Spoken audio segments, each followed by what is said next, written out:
I wanted to tell you something. I've changed my talk. It looks like I've got a full hour. So what I thought I would do, there's something that's starting to disappear. It's called the Dewey Decimal System. Are you familiar with it? Yeah. Okay. We're going to go over all the categories starting. No, I'm totally kidding. Yeah, I know. It's like, oh, suddenly I'm hungry, and I think I will leave now. Yes. Look at the time. That's right. I believe in libraries like totally. In fact, I used to have a really, really good job right here. Carol Geiger is in the position that I was in before. I was the IT director here for about 8 years. And I've since went out on my own as a technology consultant for libraries, working all over the country to be able to get out and do things, because I really think libraries are in a dangerous place right now, a seriously dangerous place. And it's something that I want you to know about and hopefully to get engaged in, because this means a lot to our society. So every talk should have a provocative opening statement, and this was the most provocative I could find about libraries anywhere. Isn't that good? Yeah. So Frank Zappa's a smart guy. He got it. He got it totally. But you might wonder, libraries are under attack. You walked in here. Does this look like a battle enscontment in here? Does it look like, it doesn't very much, right, exactly. And libraries in general, it may not seem that they're under attack right now, and it's not an on-purpose attack. It's not like a full frontal attack. We want to get rid of libraries, but these things are happening, and that's what I want to tell you about. Number one, books are the brand of the library. How many people would agree with that? Okay, a bunch of folks. When you think of the library, you think of books, right? And what the study, this is from a company, OCLC is a company that serves libraries. They do these occasional studies, and they quickly say that ebooks are books. I don't quite believe that, but they equate ebooks with books. I don't think ebooks are books. The statement, though, helps understand, because a book is really one thing that doesn't change over time. What it is what it is, and it's awesome. It is. There's a book right there. We have an example. Where would we find a book today if you didn't bring one? Oh yeah. Oh, thank goodness. But getting around ebooks, a lot of us in the library profession, a lot of people are equating ebooks with books, and they're really not very much like books. They're really different, and they're totally awesome. I love ebooks, and I love the convenience, and I love everything that they offer, but they're not the same as a book, so we can't really treat them the same as a book. One of the problems we have, since there is a difference between books and ebooks, some of the major publishers are called the Big Six. This is where most of the materials that folks read today are published. Some do not even make them available to libraries. Did you know that? Okay, so these three publishers do not make them available at all, which is not good, right? Right? Because, again, the library books, it's about access. The publishers who do are a little scared. HarperCollins, they put restrictions, 26 circulations before requiring a library to repurchase the material. Penguin said no new e-content for libraries. They are experimenting a little bit with New York Public Library, but not in a mass sense. Hachette recently said they would make the back catalog now available, but the prices are 220% higher than the physical materials that libraries can get right now. Okay? Now, do you think the library community was like really happy to hear any of these things? No, there was a huge outcry. I was a little different, though. I was actually kind of okay with this, and I'm a technologist, right? So I looked at this and I thought, well, wait a minute. HarperCollins wants to talk to us about what it takes to do business in this new world, okay? What do they need as a company to stay alive? And so I took a different view of that. I thought, wait, this isn't the answer, right? But it's a starting point to talk. And so I was actually more encouraged by that than some other people were, and understandably so, because it really changes the economics. How many, you saw a lot of books out there, right? There's a dollar amount attached to every one of those books that the library purchases, right, through our tax dollars, and so that multiplier goes up and up and up and up. So this is a real issue, but this is a starting point. In fairness, though, I think that libraries and publishers are really over the same barrel on separate sides, but on the same barrel. In the middle, isn't this a great sculpture? It's from an artist named Vicki Banks, and it's called Vulture over a Barrel. Now, I'm not going to say the next companies are vultures, okay? So remember that. Even though I'm showing you this image and I'm using the word vulture 3 times now. I am not equating this because I'm not anti-business. I think business is awesome. But it's important to really understand what things are and what things aren't to make good choices and make good decisions. I think in the middle of that equation are really what by all intents and purposes, are the companies that connect people to information that we used to only find in books. And they're the new content superstores. Amazon, Barnes & Noble, Apple are a couple of examples. And there's tremendous convenience in this, and I've got a Nook, I've got an iPad, I've got a Kindle as well. So I'm an active user of these. When I look at Amazon, I think they're like Walmart in your pocket, right? Because the prices are the lowest. Have you comparison shopped ebooks? Since I've got all those, that's the first thing I do if I need something and I need to buy it. I'll go in and see who has the lowest prices, and Amazon has the lowest prices. Interestingly enough, and you know, Amazon wants to kind of own our digital buying experience. Walmart wants to own our physical buying experience. Just yesterday, I saw on the news that Walmart has kicked Kindle out. They must be in competition with each other, I think. So that was a telling thing. They don't want to carry a Kindle anymore. So that says something. Apple, which is, you know, by urban legend is thought of as an enlightened company. They're a company, right? They used to have something called the Apple Library of Tomorrow, which was awesome. Right when I first started getting involved in libraries, I was actually able to meet Steve Sisler, who helped me quite a bit. I was trying to understand this library thing, you know, I was coming into it, and he was just an amazing guy. But they shuttered it in the 90s, okay? So that definitely, library did not enter into their business strategy. Apple, right? They closed it down. They're a smart company. Barnes & Noble has been very friendly to libraries. They host Nook Nights. They've offered us access and training in a library sense, but we're really not their primary market.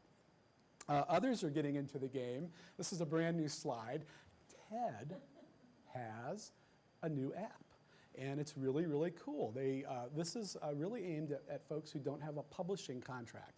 The TED Talks have a lot of really interesting people, and they've thought, wow, you know, we would like to write a book, and we'd like to publish it for you. So it's actually a pretty cool publishing model. That 50-50 split with authors is unheard of in the publishing industry. It's just like in the music industry, you know, you don't get a 50-50 split for anything. So they're really thinking about the content creators here. And, but this is the one thing that struck me, because people think of libraries sometimes as old, dusty, musty.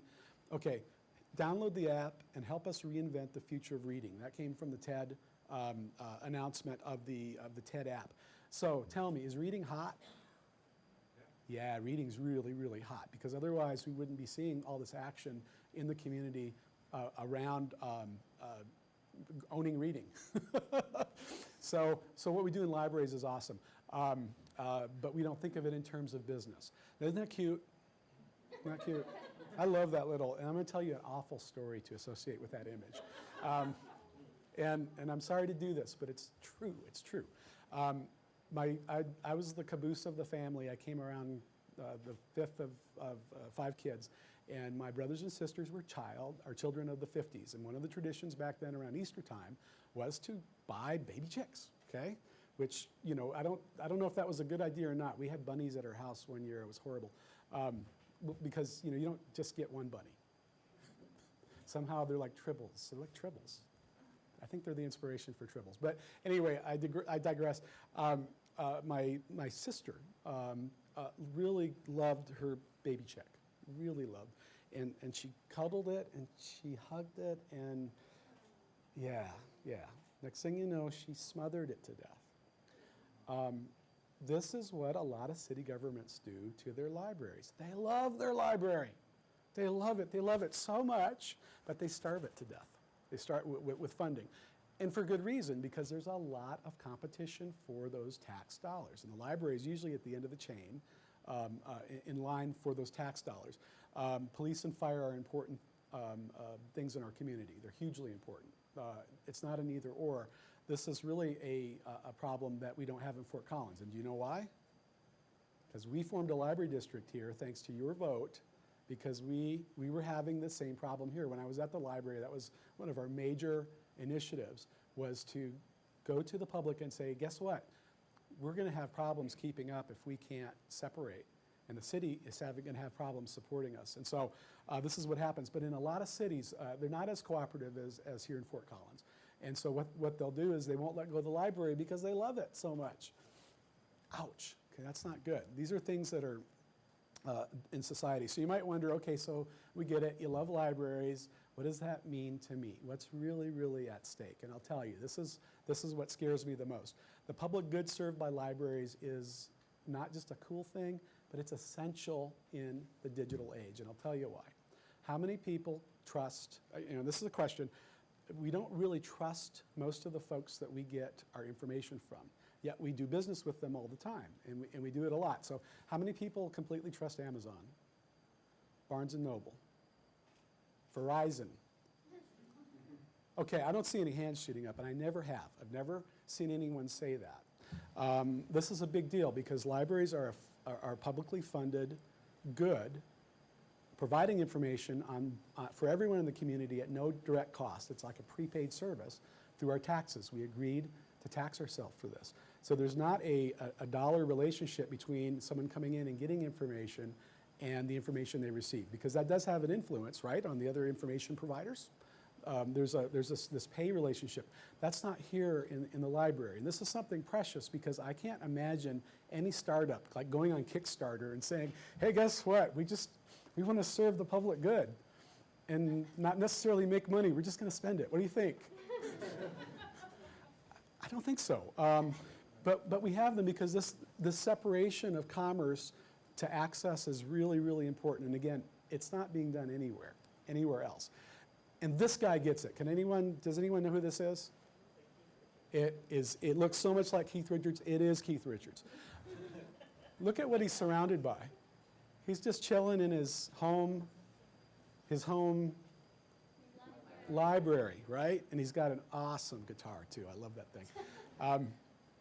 And this is Keith Richards' quote on libraries. I'm going to read this one. When you're growing up, there are two institutional places that affect you most powerfully: the church, which belongs to God, and the public library, which belongs to you. The public library is a great equalizer. Now, Keith's been through a lot in his life.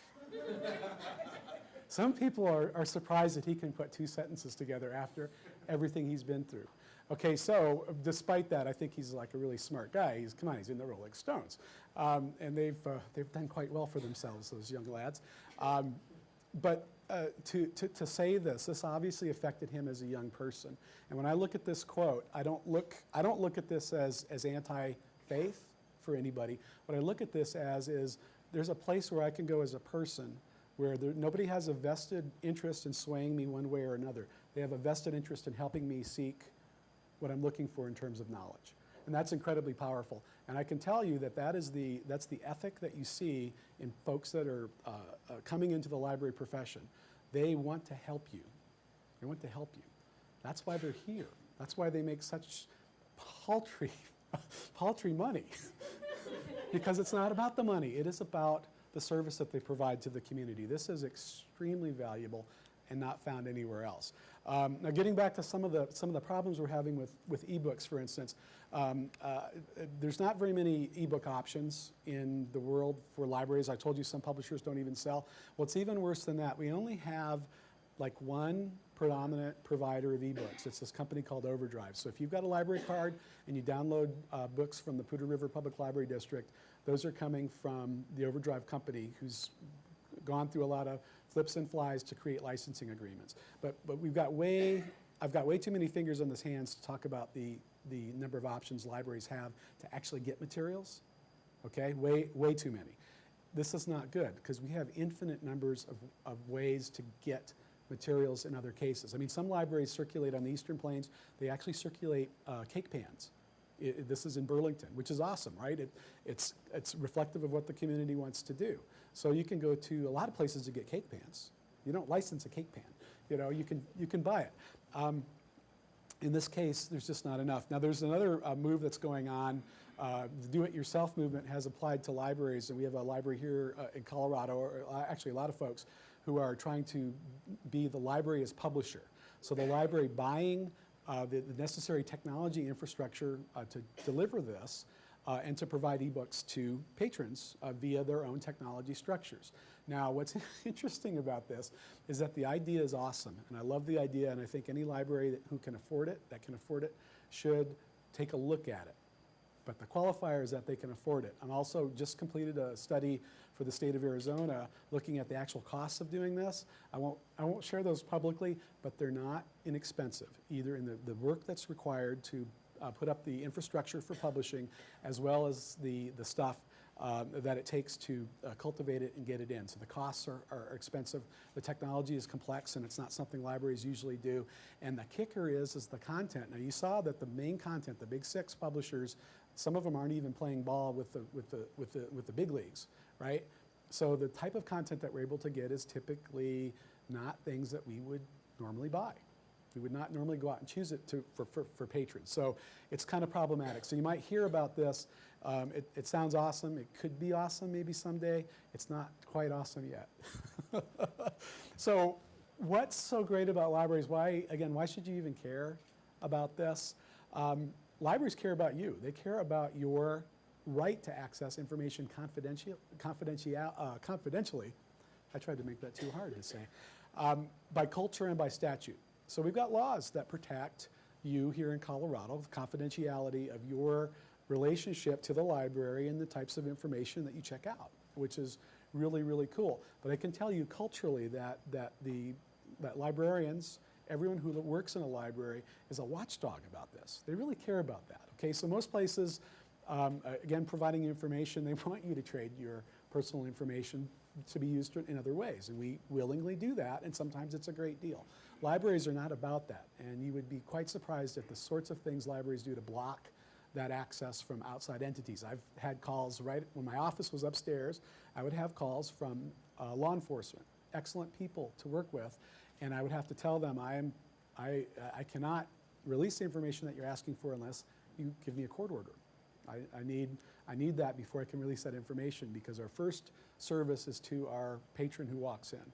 And it's heartbreaking, because we don't want to be blocking or enabling things that are happening illegally in a library at all. We want to, we want to take care of that. But at the same time, our first mission is to protect the confidentiality of the person accessing the information. Again, I don't think anyone could name anyone else who would do that. Here's one that Carol talked about meaning a lot to her as somebody who works in the library and is responsible for the technology here. Libraries and librarians are trusted. They are trusted. And again, I asked that question, do you trust other providers of information in your life? Not so much. But librarians are. And we have to remember, for librarians that are here, that we're only trusted as long as we're trustworthy. So as we're looking into the new digital frontier and we're looking at certain things that are coming up, I'll call them opportunities for commerce, we need to remember that trust is very, very fragile. It only lasts as long as you're trustworthy. Libraries have significant and sometimes unmeasurable impacts on people's lives every day, 24/7. This is a place where people come to learn things that they might not want to share with somebody else, or maybe they can't get it somewhere else.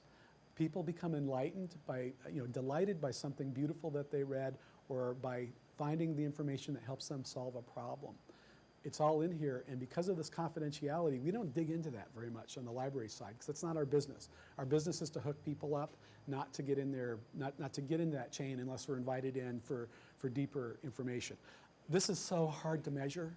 So when libraries are trying to show their worth to others, usually it's like, show me your statistics. How many lives have you transformed today?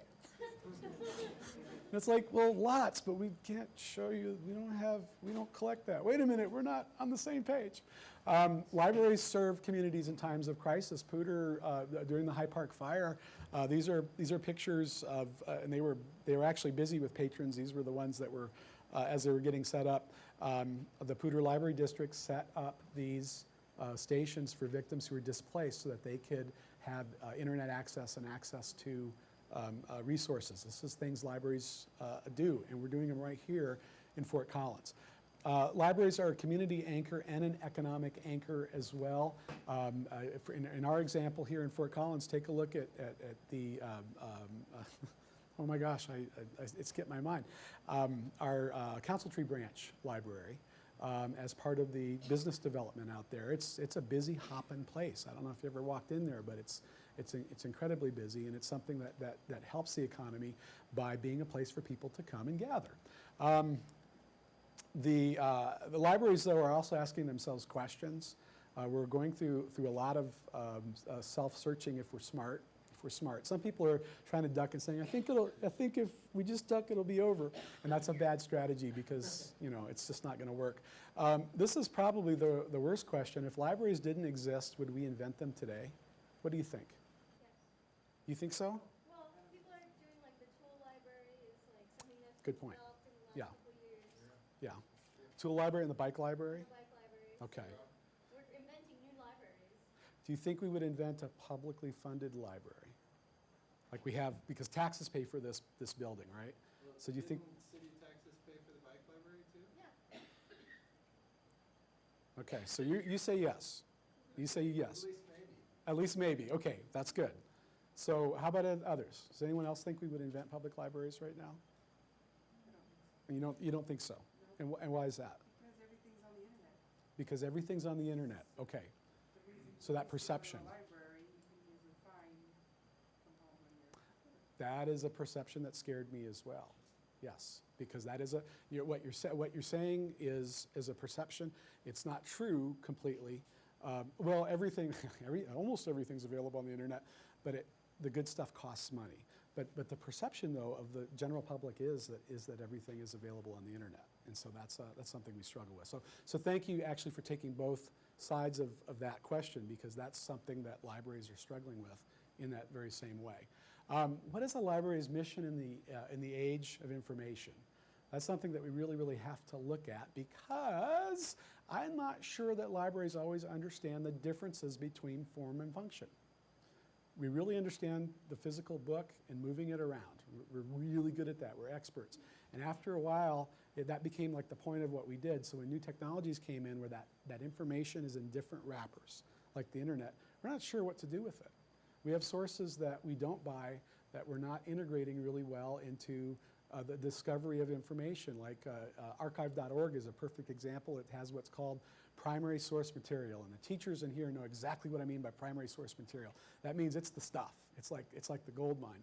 And we're not integrating things that we don't know how to buy and classify into those information sources strongly enough because of what is available on the internet. One of the things that the library does, though, is has a culture, has always looked at so many sources of information and said, here's the good stuff. There's a lot of stuff out here on this, but here's the good stuff. And this is going to inform you the most. This is another one. Should books be our brand? Gosh, I don't think so. Because I don't know what an ebook really is. It's a lot of things. It's not one thing anymore. And I like access, because I think that this is a place where people come to enrich their lives. As the world becomes more electronic, sometimes the library is the only place in the community by a high margin where people can get internet access. And so I don't know if anyone's looked for a job lately, but there's not a lot of paper forms anymore. They're online. I don't know if anyone's done their taxes lately, but online is huge too, okay? And that's a role that the library fills in the community as long as being a gathering place. So today, libraries are a lot of things. I don't know how long it's been since this crowd has walked into a library. So Nick, thanks for having this session at the library, because you have an opportunity to see things that are going on. Libraries really are places of technology. And that surprised, I went to South by Southwest a couple years ago, and people asked, what do you do for a living? I work in libraries. And they go, oh, dude, I love libraries. What do you do? And I said, I work in technology. And 201, they said, dude, there's no technology in libraries. And I said, oh no. And that's where this talk came from, actually, is to engage and to educate that there's a lot of technology in libraries, and actually we need more technologists in libraries. Libraries are places of physical and virtual connection. In this event today, it's a perfect example, right? This is what libraries can do when they're attuned to that, is to have a place for physical connection and discussion with people. We also curate local and unique content and send it back to the hive. We have, this library has a partnership with the museum of digitizing local history resources. Has anybody used the local history resource? Check it out. It's a gold mine of Fort Collins history, all digitized, all ready for you, and it's free. Well, prepaid. It wasn't free, but that was a technology partnership that happened when the library left the city. That's a partnership that we kept going so that access would be there. There's a huge warehouse type thingy that I cannot disclose the location of, where there's tons of more things that need to be digitized about Fort Collins history. Libraries are experimenting with physical and e-publishing. We talked about that. Spaces and tools for content creation, maker spaces, and more. Everyone here is familiar with maker spaces. Makerspace can be as simple as a knitting circle, that's making, or as complex 3D fabrication using digital files. It is awesome. Again, it's a place of community, of sharing, of building things together as a community. And especially there's a making media, making content. The library is a great place, and I'm sure that Pooter will be getting into that very soon. But the main message that I want to say is, if you haven't been aware of these things, libraries need you. If you're concerned about this idea that the library is the only place in the world that really cares about connecting people to information, ideas, and enrichment at no direct cost as a publicly funded good, and if that means something to you, if you think that that's important, then get involved in some way in your library, because we need people who think about that, who care about that, and who are especially big thinkers, because the problems that libraries have are no longer simple. They're very complex. So we need you. So thank you very much.